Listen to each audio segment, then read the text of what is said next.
guys, welcome back to my channel. So today we are going to have some basic knowledge of linear programming. So linear programming. In a military operation, the effort to inflict maximum damage to the enemy at minimum cost. जब कोई भी हमारा military का operation होता है तो हम क्या चाहते हैं कि हमारे एनिमी को मैक्सिमम डैमेज हो और हमारी जो कॉस्ट है वो मिनिमम लगे. In an industry, the management always tries to utilize its resources in the best possible manner. So कोई भी कंपनी है या कोई भी इंडस्ट्री है वो अपने जो उसके पास रिसोर्सेज अवेलेबल है उसको बेस्ट पॉसिबल मैनर में यूटिलाइज करना चाहती है. The industrialist would like to make unlimited profits. सारे इंडस्ट्रीज क्या चाहते हैं हमारे पास अनलिमिटेड प्रॉफिट हो, but he is concentrated by limited man power, capital and market demand. लेकिन वो क्या चाहता है कि उसकी मैन पावर कम हो, उसकी मार्केट डिमांड और उसकी कैपिटल भी कम हो. A salarized person tries to make investment in such a manner that the return of the investment is high, but at the same time income tax liability is also kept low. इसका tax तो कम लगे. कोई भी salary जिस person को भी salary मिले वो क्या चाहता है हमारे पास, वो ये चाहता है कि उसको टैक्स जो है वो कम पे करना पड़े लेकिन उसकी इन्वेस्टमेंट क्या हो, हाई हो. In all the above cases, if constraints are represented by the linear equations or linear inequality in one or two variables, and a particular plan of the action from several alternatives is to be chosen, we use linear programming. तो basically जो भी उसकी constraints है, constraints क्या होते हैं अभी हम डिस्कस करेंगे आगे, उसको लीनियर इक्वालिटीज़ में शो करना. नाउ फ्रॉम हेयर इसको हम कहते हैं लीनियर प्रोग्रामिंग. सो जो वर्ड लीनियर है means that all the inequalities use in the function is to be maximized और मिनिमाइज्ड आर लीनियर. वो लीनियर होना चाहिए. लीनियर मतलब वन वेरिएबल में होना चाहिए जिसकी डिग्री क्या हो, 1. And the programming refers to planning. जो प्रोग्रामिंग शब्द है उसका क्या मीनिंग है, प्लानिंग. तो यहाँ पे लीनियर का मीनिंग क्या है, इनइक्वालिटीज़ जिसको हमें मैक्सिमाइज करना है, मिनिमाइज करना है. और जो प्रोग्रामिंग वर्ड है उसका मीनिंग है प्लानिंग या फिर choosing amongst alternative rather than computer programming sense. Computer programming से थोड़ा सा डिफरेंट है. American economist Dantzig is created with the developing of subject of linear programming. So इसको माना जाता है कि इसको क्रेडिट दिया जाता है कि इसने हमारे पास डेवलप की थी linear programming. Thus, linear programming is a method for determining optimum values of a linear function subject to constraints expressed in the given equation. So, linear programming क्या एक method है जिसके अंदर हम optimum values find out करते हैं किसी भी linear function की. वो subject है हमारे पास constraint, कुछ constraints हमें given होते हैं. A practical problem may involve a dozens of variables and is usually solved by using simplex method and a computer. Basically practical problems में तो हमारे पास 2 या 2 से ज़्यादा वेरिएबल्स मिलेंगे, लेकिन लीनियर प्रोग्रामिंग में जो क्वेश्चंस होंगे ना उसमें सिर्फ 2 या 2 वेरिएबल्स मिलेंगे या 3 वेरिएबल्स मिलेंगे, उससे ज़्यादा कम ही मिलेंगे. लेकिन प्रैक्टिकली ऐसा पॉसिबल नहीं होता, तो उस केस में हम सिम्प्लेक्स मेथड यूज़ करेंगे या फिर कंप्यूटर का यूज़ करेंगे. In this chapter we will restrict ourselves involving 2 variables so that it can be solve by using graph और एन XY प्लेन. तो हम यहाँ पे सिर्फ 2 वेरिएबल्स का यूज़ करेंगे. नेक्स्ट टॉपिक आता है हमारे पास 3 क्लासिकल लीनियर प्रोग्रामिंग प्रॉब्लम्स. तो 3 क्लासिकल प्रॉब्लम्स क्या आ सकती हैं, मैन्युफैक्चरिंग प्रॉब्लम, डाइट प्रॉब्लम. तो इसको हम कह सकते हैं एप्लीकेशंस ऑफ लीनियर प्रोग्रामिंग कि हम कहाँ लीनियर प्रोग्रामिंग का यूज़ कर सकते हैं. First is manufacturing problem.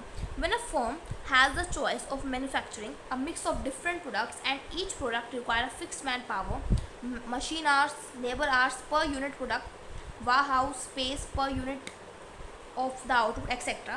It has to choose which products should be produced in what numbers to maximize the profit. ये कहना चाह रहे हैं कि कोई मैन्युफैक्चरिंग फर्म है हमारे पास, वो डिफरेंट प्रोडक्ट को मैन्युफैक्चर करना चाहता है लेकिन उसके पास मैन पावर भी फिक्स है, मशीन भी फिक्स्ड है, लेबर आवर भी फिक्स्ड है. मतलब वो लेबर्स भी उतनी है और उससे ज़्यादा इंक्रीज़ नहीं कर सकता लेबर्स को.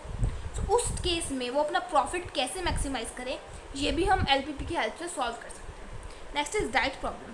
Different kinds of food have different amount of nutrition. किसी के अंदर विटामिन A होता है, किसी के अंदर विटामिन B होता है. In diet problem we have to determine the amount of different kinds of food. तो हमें बेसिकली क्या डिटरमाइन करना पड़ता है, कितना हमारे पास फूड है और उसमें हमें क्या क्या न्यूट्रिएंट्स मिले, हम कौन सा फूड खाएं ऑप्टिमल अमाउंट में, ताकि हमें सारे अमाउंट्स ऑफ न्यूट्रिएंट मिल सके, ताकि हम एक बैलेंस डाइट ऑब्टेन कर सकें. सो नेक्स्ट हमारे पास आते हैं ट्रांसपोर्टेशन प्रॉब्लम. अ फैक्ट्री में have different godowns at different location. कोई भी फैक्ट्री उसका एक गोडाउन तो मिलेगा नहीं और एक से ज़्यादा गोडाउन्स मिल सकते हैं. And it has to send the products to many places from the stocks to these godown, तो उसको अपने जहाँ वो मैन्युफैक्चर करे सभी प्रोडक्ट्स को उसको डिफरेंट डिफरेंट गोडाउन में सप्लाई करना पड़ेगा. So the problem is to find out what quantity should be transported from each godown to which places so that total transportation cost is minimize, ताकि हमारी जो ट्रांसपोर्टेशन कॉस्ट है वो minimise हो जाए. सो अब इसके अंदर जो डेफिनेशंस हैं, जो एलपीपी का पार्ट है वो डिस्कस करते हैं. एलपीपी में हमारे पास आता है ऑब्जेक्टिव फंक्शन. ऑब्जेक्टिव फंक्शन क्या होता है? If a1 to an be some constants and x1 to xn be some variables, जो यहाँ पे इन वेरिएबल्स को हम यहाँ बोलते हैं डिसीजन वेरिएबल्स. सो जो लीनियर फंक्शन है z is equal to a1 x1 plus a2 x2 an xn which is to be optimize. Optimize का क्या मीनिंग होता है? या तो उसको मैक्सिमाइज करना या फिर मिनिमाइज करना, इसको बोलते हैं हम objective function. So it is always non negative. पहली बात है नॉन नेगेटिव होना चाहिए. In business application objective function of total profit और volume of production is to be maximize but the objective function of cost is to minimize. मतलब कोई भी company क्या चाहती है उसका प्रॉफिट ज़्यादा हो और उसकी कॉस्ट कम लगे. सो हमें प्रॉफिट को बेसिकली मैक्सिमाइज करना होता है और प्रोडक्शन को जो है या फिर कॉस्ट को जो है वो मिनिमाइज करना पड़ता है. फिर हमारे पास आती है non negative restriction. The value of the variables x1 x2 xn in an LPP always non negative, हमेशा ग्रेटर देन जीरो ही मिलेगी आपको. किसी भी क्वेश्चन में जब आप देखोगे इनको डिसीजन वेरिएबल्स की value always greater than zero मिलेगी. For two variables x and y it means that we will working on in the first quadrant in the quadrant. अगर आपको x और y दो वेरिएबल्स गिवन है, इसका क्या meaning है? आप सिर्फ फर्स्ट क्वाड्रेंट में वर्क कर रहे हैं. नेक्स्ट हमारे पास टर्म आती है कंस्ट्रेंट. द इनइक्वालिटीज और equations of the variables of an LPP. So जो कंस्ट्रेंट्स होते हैं हमारे पास, कुछ इक्वेशंस होती हैं वेरिएबल्स के अंदर, इसमें ये साइन हो सकते हैं equal to, less than, equal to, greater than, equal to, any sign can be. Next हमारे पास आता है फिजिबल रीजन या feasible solution. The common region determined by all the constraints. Constraints basically equations मिलेंगे आपको, जैसे आपको मैं क्वेश्चन से समझाती हूँ. सपोज ये देखिए हमारे पास कोई क्वेश्चन गिवन होएगा, हम उसका जो है एलपीपी मॉडल बनाना होगा. एलपीपी मॉडल बनने के बाद मैक्सिमाइज हमारे पास ये आ जाएगा. कंस्ट्रेंट्स हमारे पास ये दोनों वैल्यूज़ हैं, x भी ग्रेटर देन जीरो है, y भी ग्रेटर देन जीरो है. सो ये मैक्सिमाइज जो हमें करना है बेसिकली हमारा ऑब्जेक्टिव फंक्शन होगा और ये हमारे पास डिसीजन वेरिएबल्स होंगे that is greater than zero, non negative होने चाहिए. और ये जो हमारे पास है कंस्ट्रेंट्स होते हैं. कंस्ट्रेंट मतलब ये लीनियर इक्वालिटीज होती है जिसमें ग्रेटर देन या लेस देन का साइन आता है. और next topic is feasible region. The common region determined by all the constraint. जो सारी कंस्ट्रेंट की इक्वेशन जब आप प्लॉट करोगे ग्राफ के ऊपर, जो आपको कॉमन रीजन मिलेगा उसको बोलते हैं feasible region. And every point in feasible region give the feasible solution. जो भी पॉइंट फिजिबल रीजन के अंदर होगा वो हमें क्या देगा? फिजिबल सॉल्यूशन देगा. The feasible region is always a convex set, meaning that if any two points in this set are joined by the straight line segment, all the points will lie on the same line segment. अगर ये क्या बोल रहा है कि ये convex set होता है, अगर कोई भी दो पॉइंट्स आप ज्वाइन कर दो ना तो सभी हमारे जो सॉल्यूशंस है वो उसी पॉइंट पे, उस सेगमेंट पे लाई करेंगे. Note that the first two figures below are not convex set. अब आप सोच रहे होगे कि जैसे मैंने इन दोनों को ज्वाइन कर दिया तो इसमें सॉल्यूशन तो सारे फिजिबल रीजन क्या है, जो डार्क शेडेड रीजन है वो फिजिबल रीजन है. सो अगर मैं इन दोनों को ज्वाइन कर दे दो पॉइंट, ये वाले जो पॉइंट्स है ये तो आ नहीं रहे फिजिबल रीजन में क्योंकि ये हमारे पास कन्वेक्स सेट नहीं है. Also note that the feasible region में भी बाउंडेड और अनबाउंडेड. बाउंडेड भी हो सकता है, अनबाउंडेड भी हो सकता है. जैसे सपोज ये हमारे पास एक स्क्वायर है, स्क्वायर के अंदर ये बाउंडेड हो, एक स्क्वायर के अंदर बाउंड हो चुका है रीजन, और इस पर पॉइंट्स दो, अगर आप पॉइंट्स को दो फिजिबल सॉल्यूशन को ज्वाइन करोगे तो और भी फिजिबल सॉल्यूशन मिलेगी. यहाँ पे भी बाउंडेड हो गया दो लाइन के बीच में, यहाँ पे लाइन के बीच में बाउंडेड नहीं है, बाहर जा रहा है, अनबाउंडेड है. नेक्स्ट हमारे पास टर्म आती है optimal solution. A feasible solution that maximizes और मिनिमाइजेज द ऑब्जेक्टिव फंक्शन. जब फिजिबल सॉल्यूशंस आए हमारे पास, हमने ऑब्टेन किए, जब हम उनकी वैल्यूज ऑब्जेक्टिव फंक्शन के अंदर पुट करेंगे ना तो हमें ऑप्टिमल सॉल्यूशन मिलेगा. So an LPP may have zero more than one optimal solution. अब बेसिक रिक्वायरमेंट्स क्या है हमारे पास लीनियर प्रोग्रामिंग की? There must be a well defined objective to achieve. एक ऑब्जेक्टिव होना चाहिए, या तो मैक्सिमाइज करना पड़े या मिनिमाइज करना पड़े. There must be limited availability of resources. There are constraints or restrictions of the usage, allocation of limited resources among the competing activities. का क्या मीनिंग है कि जो resources है वो limited होना चाहिए, मतलब जो constraints या फिर restrictions है हमारे पास वो यूज़ करके हमें इसको obtain करना पड़ेगा. Finite number of decision variables होने चाहिए and a finite number of constraints होने. क्यों ना infinite हो, फिर हम तो बनाते ही रह जाएंगे ग्राफ पे lines. All the elements should be quantifiable. Quantifiable का क्या मीनिंग है यहाँ पे? सो यहाँ पे क्वान्टिफिएबल का मीनिंग है that the thing that can be easily expressed और मेजर. सो जो हमारी एलिमेंट्स है एलपीपी के वो इजीली मेजर्ड की जानी चाहिए. Next point is both the objective function and the constraints must be expressed in terms of linear equation या लीनियर इक्वालिटी. जो कंस्ट्रेंट्स है और जो ऑब्जेक्टिव फंक्शन है दोनों हमारे पास इनइक्वालिटीज़ की फॉर्म में होना चाहिए. Similarly decision variable should be non negative value, और ये वाला पॉइंट आप खुद रीड कर लीजिएगा। हमारे पास एडवांटेजेस क्या है लीनियर प्रोग्रामिंग प्रॉब्लम के। तो next, what are the advantages of linear programming? We have already mentioned about few applications areas of linear programming that are military operations, choosing optimal product line, diet problems, transportation problem, etc. So it helps us in choosing the best alternative from the set of feasible alternatives so that the profit is maximized and the cost is minimized. Some applications in this area are choosing media mix, that is radio, TV, newspapers, magazines, internet, etc. to maximize your advertising with given publicity budget. कहने का क्या meaning है कि आपको media के अंदर देखना पड़ेगा कि आपको कहाँ पे एडवर्टाइज करना है अपने, ताकि आपका जो पब्लिसिटी बजट है वो भी मेंटेन रहे और आप हमारे पास एडवर्टाइज भी कर पाओ। Determining shortest route for travelling salesman. अब सेल्समैन को अपना प्रोडक्ट को पहुँचाने के लिए डिफरेंट रूट्स अवेलेबल है, तो ताकि वो कम टाइम में प्रोडक्ट्स पहुँचा सके, so it would require the shortest routes. Helping farmer to decide best crop mix so as to minimize risk and maximize profit, ताकि रिस्क कम और प्रॉफिट ज़्यादा हो। Thus the linear programming problem helps in choosing the best alternative among the set of alternatives so that profit is maximized or cost is minimized, taking into consideration not only the internal factors like manpower, machine, budget, etc., but also the external factors such as market demand and power of the customer. Identifying bottlenecks in the production processes, choosing best production policy and inventory policy so that the seasonal fluctuation demand can be handled. Now what are the limitations? It deals with optimizing a single object. इससे सिर्फ हम एक single object को optimise कर सकते हैं। In practice, number of objects exist, so it cannot be used to optimize all that functions. The assumption that the input and the output variable are directly proportional is not strictly true। क्या कहता है कि जितना input दोगे उतना ही output मिलेगा, लेकिन ये ट्रू नहीं होता। Economic of sales usually use more we produce and lesser the average cost. इसने यहाँ पे एग्जांपल दे दिया। The linearity of variables assume that resources required for multiple activities are the sum total of resources of the individual activities। मतलब अगर total resources find out करें तो individual जितना जितना यूज़ करेगा वो हमारे पास क्या होंगे, total. However, synergies of product mix usually means that requirement is less than the sum. In practice, many decision variables assume integral values. For example, number of workers of the LP problem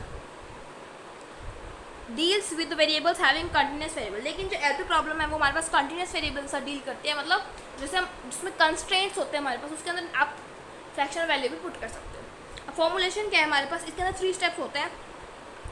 first, अगर हमें कोई भी function है उसको formulate करना है तो कैसे करेंगे? To identify the objective function. पहले आइडेंटिफाई करना पड़ेगा आपको ऑब्जेक्टिव फंक्शन एक्स और वाई के अंदर, तो आपको मैक्सिमाइज या मिनिमाइज करके उसका ऑब्जेक्टिव फंक्शन निकालना पड़ेगा।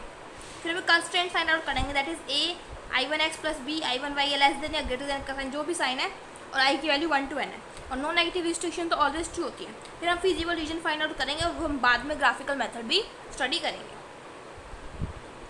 Now let us see the first example. A shopkeeper deals in 2 items, wall hanging and artificial plants. He has this much to invest and a space of at most 80 pieces, मतलब 80 pieces से ज़्यादा नहीं हो सकता space. A wall hanging costs ₹300 and the artificial plant costs ₹150. He can sell a wall hanging at a profit of 50 and artificial plant at a profit of 18.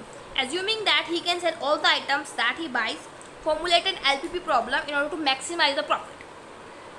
तो हमें objective मिल चुका है, हमारा क्या करना है, मैक्सिमाइज करना है प्रॉफिट को। मैक्सिमाइज प्रॉफिट के लिए हमारे पास जो ऑब्जेक्टिव फंक्शन है उसके अकॉर्डिंग देखिए लेट कर लेते हैं। पहले एक्स जो है वो नंबर ऑफ वॉल्स हैंगिंग है और वाई जो है नंबर ऑफ आर्टिफिशियल प्लांट्स है। अब प्रॉफिट क्या होगा, प्रॉफिट जेड से रिप्रेजेंट करता है, आपको पता है ऑब्जेक्टिव फंक्शन को जेड से रिप्रेजेंट किया जाता है। तो अब देखते हैं इसका प्रॉफिट कितना है वॉल हैंगिंग का, और नंबर ऑफ आइटम्स कितनी है एक्स। तो एक वॉल हैंगिंग का प्रॉफिट 50 है और वॉल हैंगिंग, तो एक्स वॉल हैंगिंग इसका प्रॉफिट क्या होगा 50 इंटू एक्स। सो यहाँ पे आ चुका है 50x। सिमिलरली एक आर्टिफिशियल प्लांट का प्रॉफिट है 18, एक प्लांट का, सो वाई प्लांट का क्या होगा 18y। तो टोटल प्रॉफिट क्या हो जाएगा 50x प्लस 18y। सो ये हमारे पास हमारा ऑब्जेक्टिव फंक्शन आ चुका है। Now as the wall hanging cost ₹300 and the artificial plant cost 150, और उसके पास सिर्फ इतने पैसे इन्वेस्ट करने के लिए, इसका क्या मीनिंग है, देखो एक का कॉस्ट इतना है और हमारे पास टोटल कितनी चीज़ें x, तो टोटल हमारे पास हो जाएगा 300x कॉस्ट। एक आर्टिफिशियल प्लांट का कॉस्ट है 150 और वाई प्लांट्स का हो जाएगा 150 इंटू वाई। टोटल कॉस्ट आ जाएगी 300x प्लस 150y। उसके पास पैसे कितने 1500 एटमोस्ट। अब इससे ज़्यादा पैसे तो वो लगाएगा नहीं, सो एटमोस्ट ये सो हमारे पास आ जाएगा लेस देन इक्वल टू का साइन। इक्वल टू का साइन तो हमेशा ही लगाना है, और 150 से ज़्यादा नहीं करेगा तो लेस देन आएगा। And the investment constraint is this. अब इसको क्या किया, सॉल्व करके जो कैंसिल हो रहा है इसको थोड़ा सा सिंपल बना लिया। Now as the dealer has the space of at most 80 pieces. Space कितना है 80 पीसेस का। टोटल पीसेस कितने हैं x वॉल हैंगिंग के और y आर्टिफिशियल प्लांट के। सो टोटल पीसेस हो जाएंगे x प्लस वाई, और किससे लेस देना है एटमोस्ट 80 मतलब 80 से कम। और हमेशा हमें पता है कि हमेशा जो नंबर ऑफ वॉल हैंगिंग्स और आर्टिफिशियल प्लांट्स है वो ऑलवेज नेगेटिव नहीं होंगे, तो there will be no negative constraint that is x greater than 0 and y greater than 0। ये तो आपको हर क्वेश्चन में सेम मिलेगा, चाहे आप किसी भी क्वेश्चन में देख लीजिए। तो मैथमेटिकल फॉर्मुलेशन क्या आ जाएगा हमारे पास, maximization of z that is 50x1 plus 18y1। फिर आपको लिखना है सब्जेक्ट टू कंस्ट्रेंट्स। ये कंस्ट्रेंट्स आ जाएंगे हमारे पास, कोमा लगा के फिर आपको ये लिखना है। Let us see example number 2। A retired person wants to invest an amount of this much rupees. His broker recommends investing in two types of bonds, A and B. Bond A yields 8% of the return and bond B yielding 7% of the return. After some consideration, he decides to invest at least rupees 5,000 in bond A and no more than 8,000 in bond B. He also wants to invest at least as much in bond A as in B. Formulate the LPP on his maximize करना है। maximize क्या करना है हमें वो देखते हैं। Returns on his investment, उसको इन्वेस्टमेंट को मैक्सिमाइज करता है। इन्वेस्टमेंट यहाँ पे क्या है 8% रिटर्न, और यहाँ पे क्या है 7% रिटर्न, और तो कहीं यहाँ पे इन्वेस्टमेंट की बात ही नहीं हुई। तो हमारे पास देखिए लेट अस सपोज कि x हमारे पास बॉन्ड है ए के अंदर और y बॉन्ड है y के अंदर। तो टोटल उसके पास इन्वेस्टमेंट में रिटर्न कितना होगा, क्योंकि इसको रिटर्न चाहिए इन्वेस्टमेंट्स पे। तो रिटर्न ऑन इन्वेस्टमेंट पे 8% है, तो 8 into x and 7% of y। सो ये बन जाएगा 0.008x एंड 0.007y। सो ये बना जाएगा z। z मतलब मैक्सिमाइज कर, तो मैक्सिमाइज z हमारे पास ये आ जाएगी वैल्यू, यहाँ पे 0.008 आएगा। अब वो उसके पास पैसे कितने इन्वेस्ट करने के लिए, इतने ही पैसे हैं। उसने सपोज ए में बॉन्ड में इतने लगाए और वाई में इतने लगाए। टोटल पैसे इसने कितने लगाए एक्स प्लस वाई, और वो किससे लेस होना चाहिए हमारे पास 2000 से। अब हम बात करते हैं कंस्ट्रेंट्स। एक तो ये कंस्ट्रेंट आ गया, और कंस्ट्रेंट्स क्या है। फर्स्ट कंस्ट्रेंट क्या बोल रहा है, after some consideration he decide to invest at least this much in bond A. Bond A में ये इससे ज़्यादा 500 तो उसकी मिनिमम कॉस्ट है, एटलीस्ट लिखा हुआ है ना, और 5,000 से ज़्यादा भी ये कर सकता है। तो इसका आ जाएगा x greater than equal to 5000। Next में क्या है, इससे ज़्यादा नहीं करेगा, so y less than 8000। He wants to invest at least as much in bond A as well as in bond B.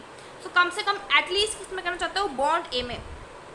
तो यहाँ पे बॉन्ड ए में तो ज़्यादा आ सकता है, लेकिन बॉन्ड वाई में ज़्यादा नहीं आ सकता, क्योंकि वो एटलीस्ट यहाँ लिखा हुआ है विद ए। तो यहाँ पे x ग्रेटर देन वाई। सो 3 कंस्ट्रेंट आ चुके हैं हमारे पास। इसको आपको ऐसे the mathematical formulation of LPP इस टाइप से आपको लिख देना है। Let us see next question. Now let us see example number 4. A manufacturer has 3 machine M1, M2, M3 installed in a factory. Machine M1 and M2 are capable of being operated at most 12 hours. ज़्यादा से ज़्यादा 12 hour काम कर सकती है। Whenever machine M3 is operated, the manufacturer produces only 2 items, each requiring the use of 3 machines. The following table is number of hours required for machine for producing 1 unit of A or B. So हमारे पास machine 1 A का दे रखा है, machine B का दे रखा है। He makes a profit of 60 on item A and 40 on item B. He wishes to have how many of each item he produces maximum profit आए। तो profit maximum आए, तो हमारे पास Z क्या है, मैक्सिमाइजेशन। ये आइटम लेट कर देते हैं कि X जो है हमारे पास यूनिट्स है A की, और Y जो है यूनिट्स है B की। 60 इंटू एक्स टोटल कॉस्ट हो जाएगी, 40 इंटू वाई की B की कॉस्ट आ जाएगी। तो Z आ जाएगा 60x प्लस 40y। अब हम बात करते हैं कंस्ट्रेंट्स की। तो फर्स्ट कंस्ट्रेंट हमें पता है कि मशीन जो 1 है ना वो 12 आवर तक काम कर सकती है एटमोस्ट। तो मशीन 1 की वर्किंग आवर्स क्या आएंगी, ए आइटम से आएंगी 1 और इससे आएंगी 2। 1 into X 2 into Y will be less than equal to 12, क्योंकि एटमोस्ट 12 है। सिमिलरली मशीन 2 का भी लेस देन 12 है, दोनों की एटमोस्ट 12 है। So 2x plus Y is less than 12।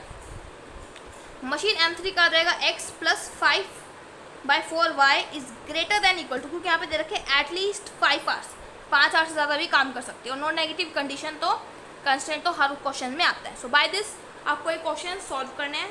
कितने क्वेश्चन ट्राई कर लीजिए, बहुत ही आसान है। Till then thank you.